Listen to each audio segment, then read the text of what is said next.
speech I give, election security is a big deal. People don't want, they don't want, illegals to vote. They don't want non-citizens to vote.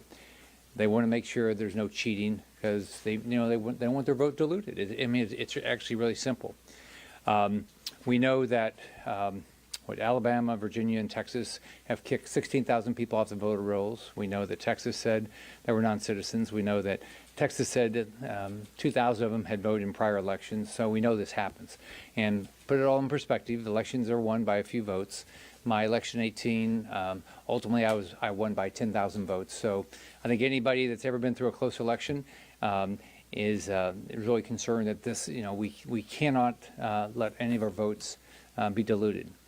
Democrats claim that we don't need to take additional action because non-citizens voting in federal elections is already illegal, which it is. If that logic holds up, then why do we do IDs to buy alcohol? When it's already, if it's illegal, why do we have to do that?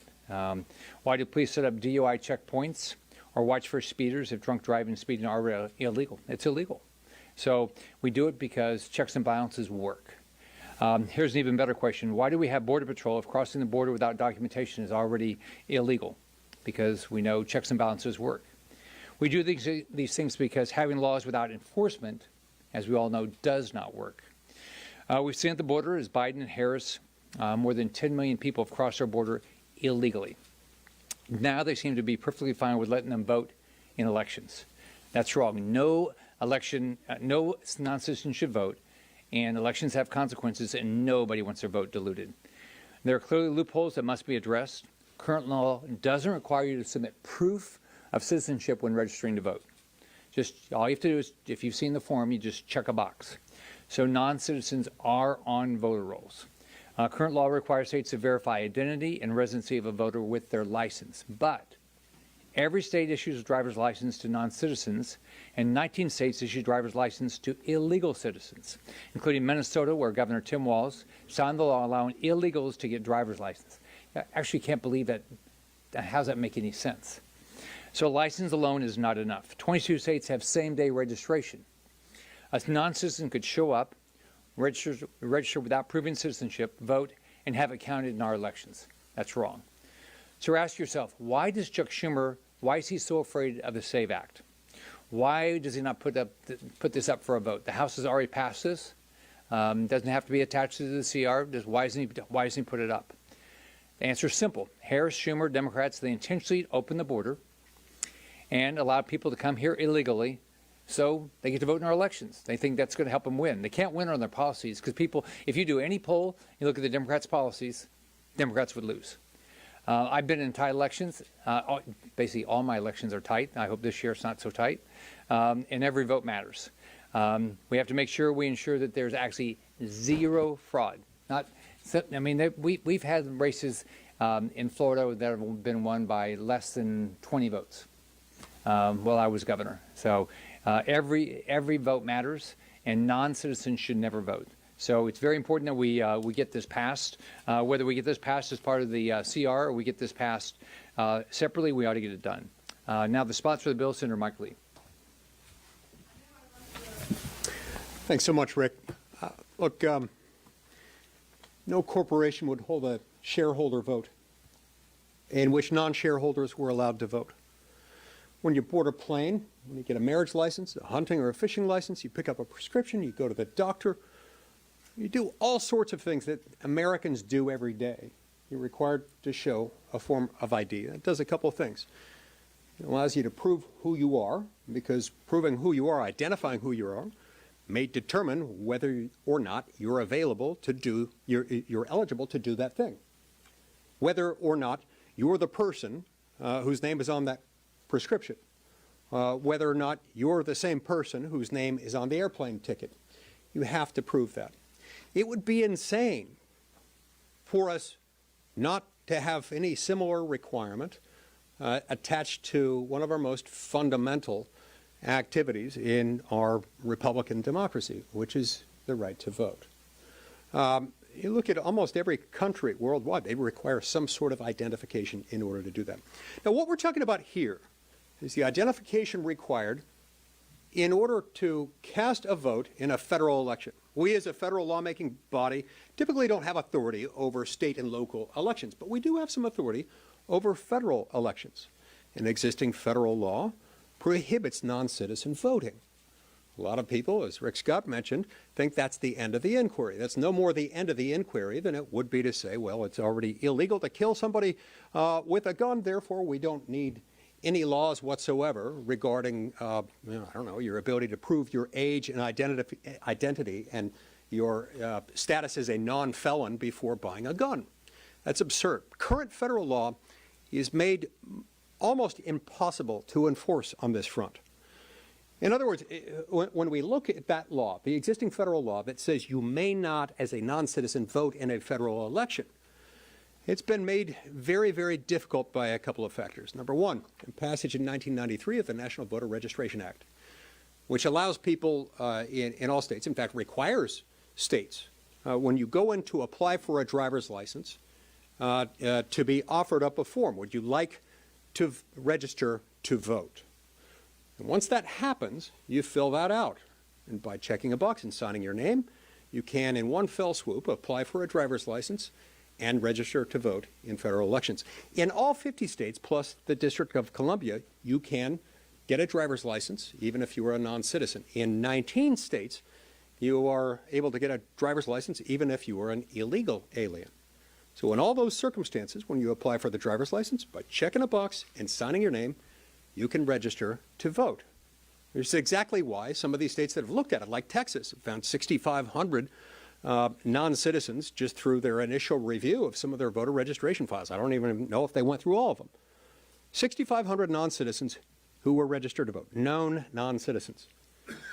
Of those, nearly a third, 1,930, had previously voted in one or more elections. So this is simply false to say because it's illegal, it can't happen, and in fact, it doesn't happen. That is not true. Now, the need for this is made even more pronounced when you consider the impact of a Supreme Court ruling just a few years ago. A majority opinion issued by Chief Justice John Roberts in a case dealing with an Arizona policy concluded, wrongly in my view, that the 1993 National Voter Registration Act actually precludes the state from asking for any kind of proof of citizenship, even if they know or suspect that the person is a non-citizen, that they cannot ask for anything else. So this is intended to plug that hole. There's an additional consideration here that makes this especially timely, especially necessary now. More than at any other time in American history that I'm familiar with, we have a very large number of non-citizens in this country, an estimated 30 million or so. Of those, we know that we've got at least 10 million or so who have entered illegally into the United States in the last 3.5 years alone. Now, with something approaching 10% of our nation's population consisting of non-citizens, coupled with the Supreme Court ruling, wrongly in my view, interpreting nonetheless, the National Voter Registration Act as precluding the states from asking for that, coupled with the fact that in all 50 states plus D.C., a non-citizen can easily apply for registering to vote while getting a driver's license, and the fact that the state can't ask anything beyond that. The SAVE Act is absolutely necessary. Look, we all know that elections, including and especially presidential elections, tend to be decided within a pretty narrow range. In fact, within a few states, and very often within just a few counties nationwide. And it would be folly for us to leave open this vulnerability. Now, there are those, finally, who will make the argument against this. This is unnecessary for the additional reason that it's too late for it to do any good. Absolute, utter nonsense science fiction fantasy. That is not true that it would do no good.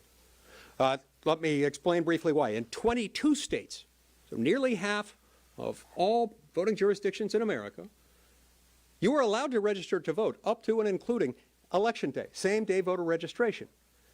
Therefore, there are a number of people who may not have applied to register to vote so far under the NVRA who could do so up to and including the day of the election.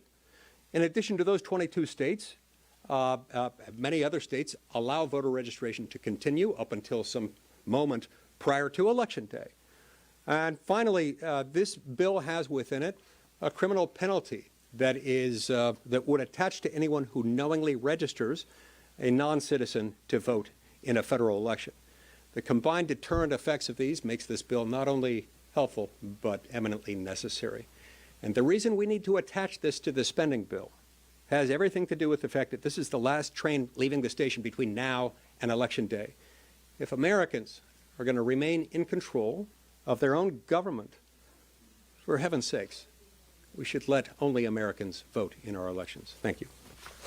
Ron Johnson, you're up next. Well, first of all, I want to thank Senator Scott for leading this conference and for Senator Lee for leading on this bill. He's provided a pretty complete explanation of why I think this is necessary. Yeah, I just wrote a column for the Federalist last week where I kind of laid out, certainly my rationale, but I also tried to debunk, so much of what we hear from Democrats, from the mainstream media that, our elections are perfect and these things are totally secure. It's simply not true. There's one side of the political spectrum that does want to make it easy to vote, but wants total election integrity. There's another side that wants to make it easy to cheat, and I think you know who that is. One of the things I pointed out in the column, for example, in Wisconsin, is much as we're told that 2020 was the most secure election in our history, that's not true. In Wisconsin, we had 170 absentee ballots, and I'll be charitable here, they were improperly cured by election clerks. That's not allowed by Wisconsin law. Now, the Supreme Court didn't want to, remedy that because the remedy was almost unthinkable, tossing out 170,000 votes. So that improper action stood. We had Zuckerbucks and, pay for people that pretty well took over the Green Bay election system to the point where they put so much stress on the election clerk, she resigned, and then their political hacks took over the election system for the 2020 election in Green Bay. We had something called balloting in the park, completely illegal in Wisconsin, and yet 117,000 ballots were harvested during that event. We had seniors voting without the proper supervision by election helpers. So there were so many things indisputable in Wisconsin, where it was a very close election. And for anybody to say that illegal immigrants can't vote or non-citizens can't vote, it can't happen. We know that they do. In my column, I point out, for example, Mike talked about Texas, Virginia, just recently purged over 6,300 non-citizens from their voter files. They did it by comparing DMV records with their election system. Again, 6,300. In Boston, 70 individuals requested to have their names taken off the rolls. I'm sure that they don't want their immigration benefits impacted. In Ohio, where they went through a multi-phase audit, 499 non-citizens were taken off the rolls.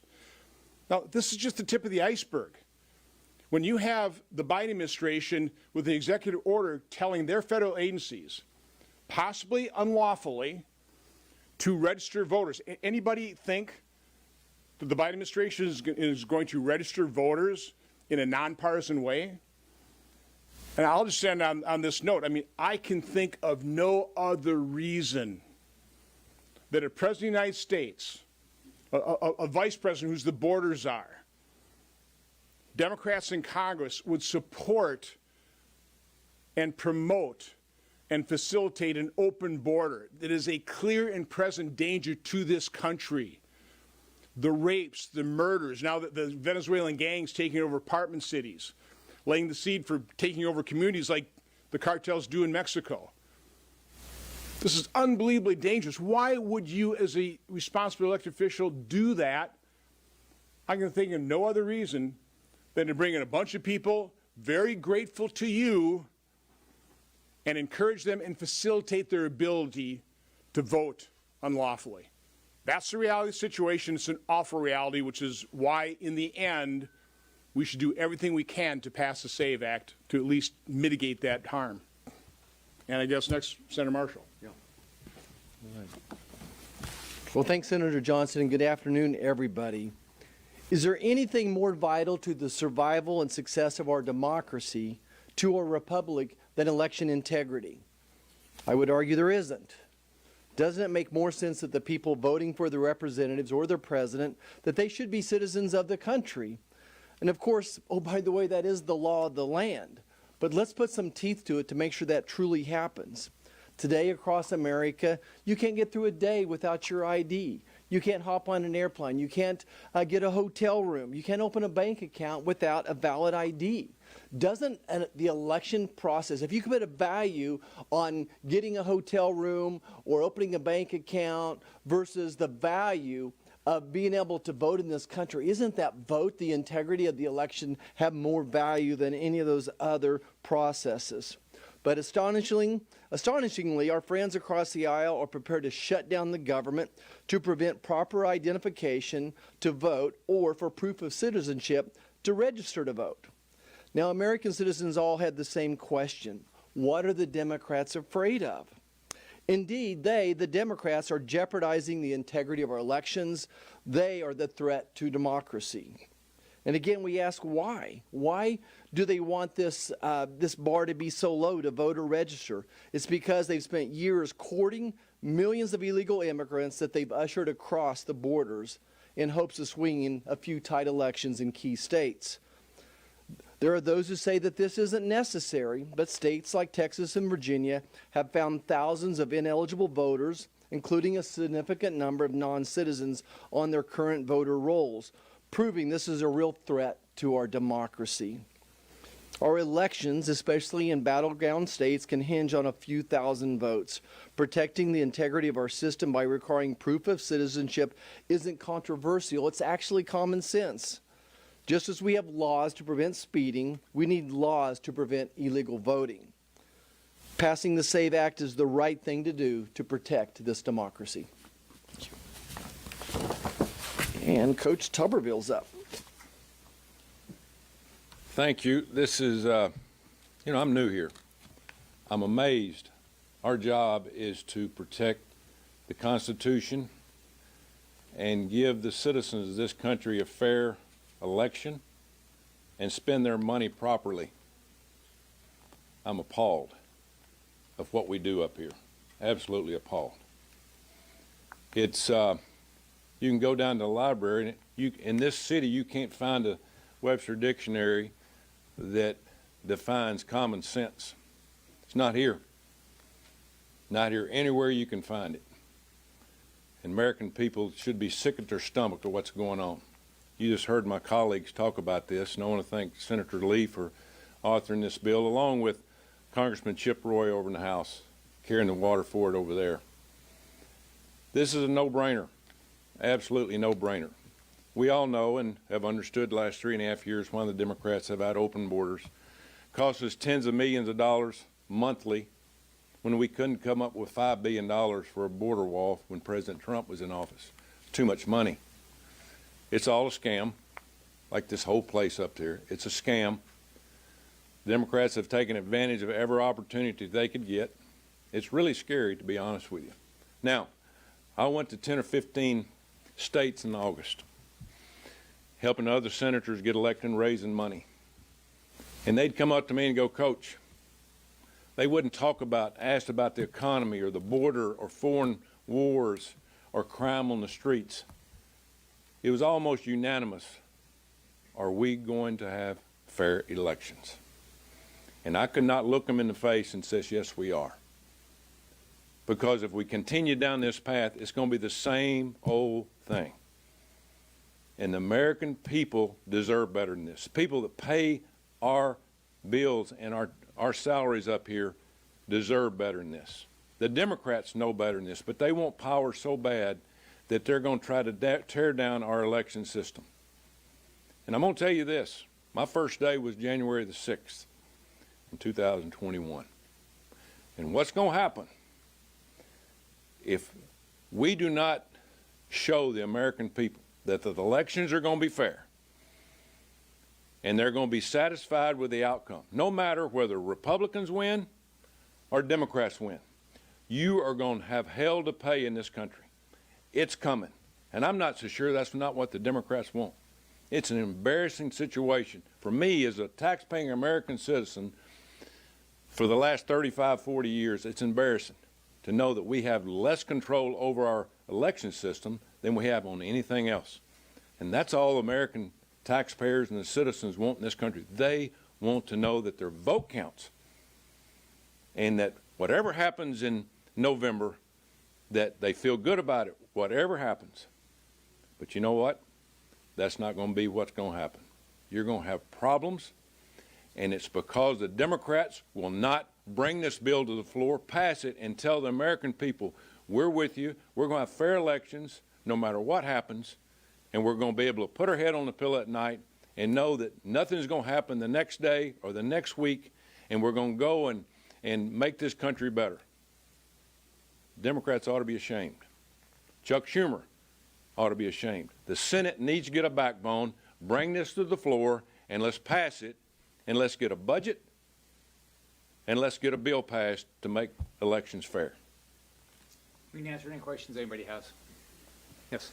So Congressman Corey Mills is one of the members in the House who he's signed on to the SAVE Act, but he doesn't support this strategy of attaching it to the CR because he says at this point, 55 days out from the election, there's not even enough time to actually implement this before the November election. How do you respond to that? He's wrong in several respects. Number one, it takes effect immediately after becoming law. So let's say if we were to get it passed in the next week, 2 weeks, roughly what we've got between now and the end of the month, it takes effect immediately. By taking effect immediately, it does a couple of things. First and foremost, it provides a significant deterrent to anyone registering from that moment forward, any non-citizen to vote. If they do so knowingly, then they risk, committing a felony offense independently of any voter action. Secondly, one of the reasons why that's significant is because, as I mentioned earlier, there are 22 states that have same-day voter registration, up to and including Election Day. So that's nearly half the states in the country in which this could have a significant impact. We don't know exactly how many non-citizens there might be out there who have previously registered, and we don't know exactly how many have not yet registered but might be doing so at some point between now and Election Day. But we do know that there is lag time between now and Election Day, and that some of those could register to vote and vote between now and Election Day, especially in those 22 states, to say nothing of the other states that, while not allowing same-day voter registration on Election Day, allow it up until some late date prior to the election. So have great respect for Representative Mills. I look forward to talking to him personally about this. I've been trying to reach out to him on that issue in particular. We haven't yet connected, but I look forward to explaining that to him. He's been misinformed on that front. This would make a difference. It would make a big difference. And all of this begs the question, if, as many Democrats are saying, and unfortunately some Republicans, if this is unnecessary, why oppose it? What's the worst that can happen? If this really isn't a problem, if this really would do no good, why do you oppose it? And why would you oppose attaching it to a spending bill? Why worry about that? It worries me greatly that some are obsessively worried about it, and we need to ask why. Yes. Senator, how do you think you're going to vote on this if it's not included in the Well, first off, we're going to see what the House does. Hopefully they'll get passed out of the House and it'll come over here and then we'll have a vote on it. But the right thing to do is Schumer ought to bring it up. Look, I think it ought to be part of the CR, but just bring it up by itself. The bill's already passed the House. Just bring it up by itself and get it behind us. Yes. Do you support shutting down the government over this issue? Of course not. There's nobody up here that wants to shut down the government. I don't know one person. No, I don't know a Republican in the country that wants to shut down the government. Senator, after the debate last night, sticking to immigration, a lot of chatter online has been about the whole idea that Haitian immigrants are eating heads. So my question to you three, one is, do you believe that is happening? And two, given that immigration is an issue that Republicans consistently outvote Democrats on, was that the right strategy to bring on the debate stage yesterday? Well, I've read some of the articles about Springfield, Ohio, so I have no idea what's happening there, just other than what I've read. So I have no idea. I know in Florida we have a big Haitian community, and they're hardworking people. They're business owners. They're They go to church. I spend a lot of time going to Haitian churches, and so it's a wonderful group of people. But what begs the question is, we only having this issue because the border's open. We would be having this conversation if the border was open. Harris and Biden intentionally opened the border, and that's why we're even having these issues. So, every candidate has an opportunity to decide how they're going to do their debates. But I can just tell you, we're only having this conversation because the border's open. Let me quick take a crack at this. It doesn't surprise me, but it's absurd that this is the question we've been asked in the hallways. We have been asked by the media about the rapes and the murders and all the migrant crimes that are being created by this. Okay, we're not being asked about that. This is what the press is fixated on.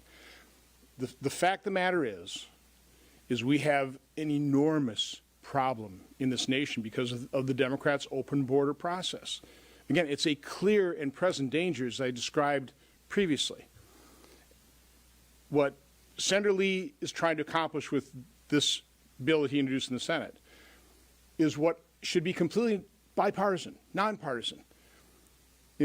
Every American, as Senator Tuberville was talking about, every American should have confidence in the result of the election. There's nothing partisan about that.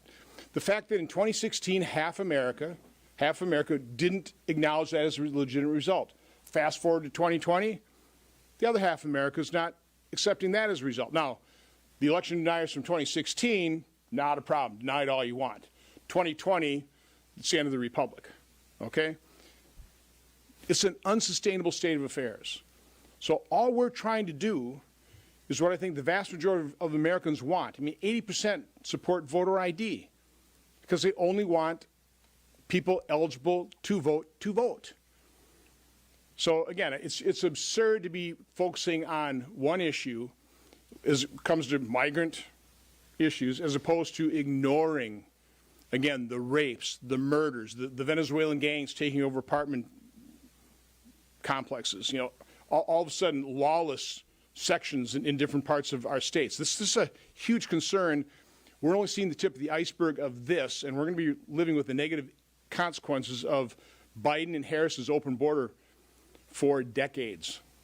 Senator, President Trump brought this issue into the debate yesterday. He could have talked about all of those issues as well. So the reason we're asking this question, and he did, and all you're focusing is on this. Okay. Again, I think we've all seen the reports.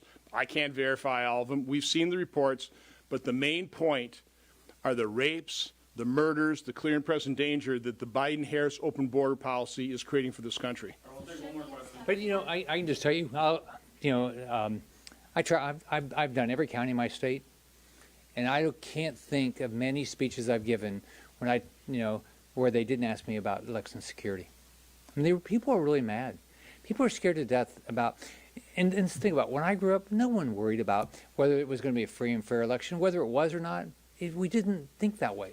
People really believe these elections are unfair. How is that good for us? Whether Republican win or Democrat win, it's not good for the country. So every Republican, every Democrat ought to do everything they can to make people feel more comfortable that these elections are fair. It makes no sense not to.